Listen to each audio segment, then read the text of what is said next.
Mheshimiwa Spika, nakushukuru kwa kunipa nafasi ili nami siku ya leo niweze kumuuliza swali Mheshimiwa Waziri Mkuu.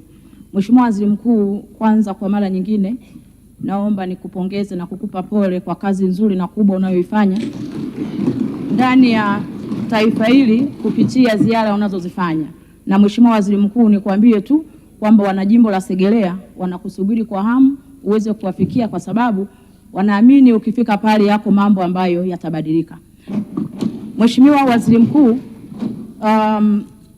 kwa mujibu wa katiba yetu, nchi yetu ni Jamhuri ya Muungano.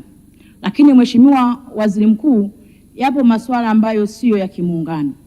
Na Mheshimiwa Waziri Mkuu, baadhi ya mambo ambayo sio ya kimuungano ni pamoja na masuala mazima ya afya. Mheshimiwa Waziri Mkuu, hivi karibuni kumekuwepo na mijadala mikubwa na mizito inayohusiana na masuala mazima ya matibabu. Sasa Mheshimiwa Waziri Mkuu, ningependa kufahamu ni utaratibu gani wa kisera na kisheria unaotumika kwa ajili ya kuwahudumia Watanzania hawa wa pande zote mbili katika ni utaratibu gani wa kisera na kisheria unaotumika kuwahudumia hawa wananchi au Watanzania wa sehemu zote mbili katika masuala mazima ambayo hayapo ndani ya muungano. Mheshimiwa Waziri Mkuu, nakushukuru sana. Mheshimiwa Waziri Mkuu. Mheshimiwa Spika, na kushukuru kwa kunipa nafasi hii. Ni mshukuru sana Mheshimiwa Mbunge Agnesta Lambert kwa kulileta swali zuri, swali na kwa muda mwafaka, kwa sababu kama alivyosema na mimi ni kweli nimesikia majadiliano hayo yakiwa yanafanyika. Mheshimiwa Spika, ni mnukuu Profesa Kabudi kwamba aina ya muungano wetu si tu muungano wa makaratasi, huu ni muungano wa kindugu. Na Mheshimiwa Spika, waasisi wetu waliunganisha mchanga kama ishara ya muungano. Lakini leo hii tunavyoongea, Mheshimiwa Spika, muungano wetu sasa umeshaunganisha damu. Watu wameoleana, wameshakuwa ndugu. Mheshimiwa Spika, na mimi ni miongoni mwa Watanzania ambao hawaifahamu nchi nyingine zaidi ya Tanzania. Tumezaliwa nchi ikiwa imeshaungana kwa nchi moja inaitwa Tanzania. Nikirejea kwenye swali la Mheshimiwa mbunge, ni kweli kwa muundo wa muungano wetu tuna mambo yaliyo ya muungano na tuna mambo ya sio ya muungano. Kuhusu masuala ya kisera, kama alivyosema, na kisheria, tuna masuala ya sio ya muungano ambayo kisera tunayafanya kwa mashirikiano, ambapo wizara za kisekta za masuala ya sio ya muungano zinaingia ushirikiano, ama taasisi zinazoendesha masuala hayo ya sio ya kimuungano kuingia ushirikiano.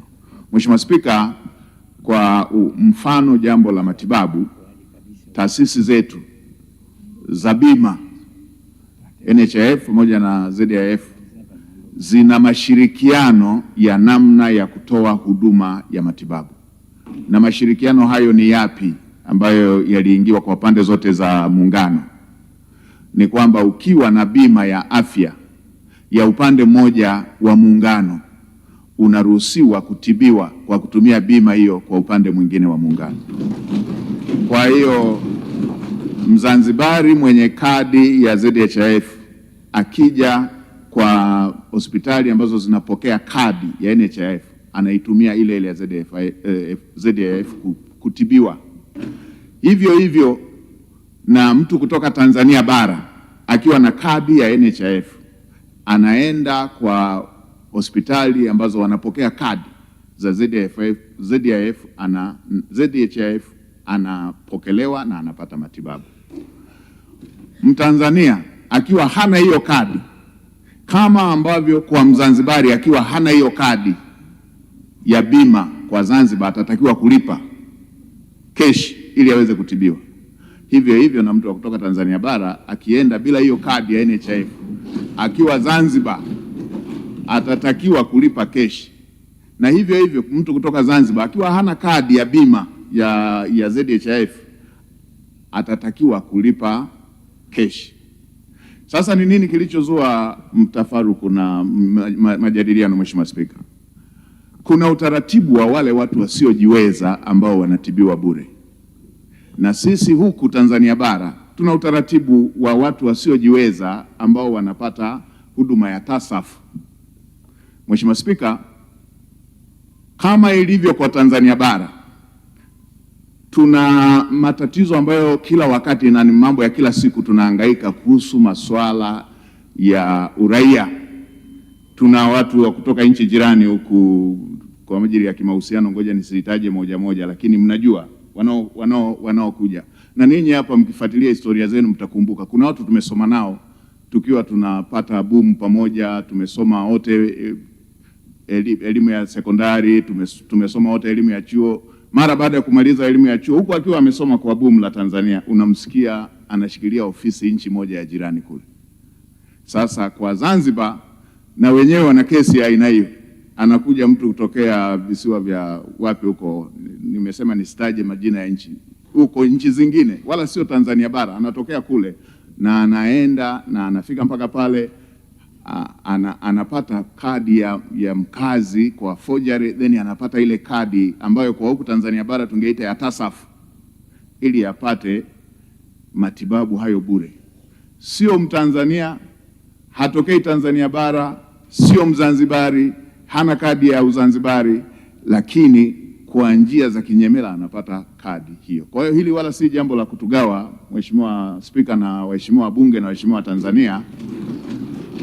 Hili ni jambo la kutuunganisha zaidi ili taasisi zetu za uhamiaji ziendeleze uimara katika kujua yupi ni raia wa Tanzania, yupi ni anastahili kuwa na kadi ile ya Mzanzibari, ili kuweza kuondoa hii mianya ya watu kutoka nje ya Tanzania kuja kunufaika na rasilimali za Tanzania. Kuhusu ngazi ya matibabu, huyu katokea upande huu, katokea upande huu, hakiangaliwi kutibiwa kwa umetokea upande gani. Kinachoangaliwa, je, una kadi hiyo ya bima ili uweze kutumia bima. Kama huna kadi ya bima unatakiwa ulipe keshi, na hii ni kwa pande zote za muungano.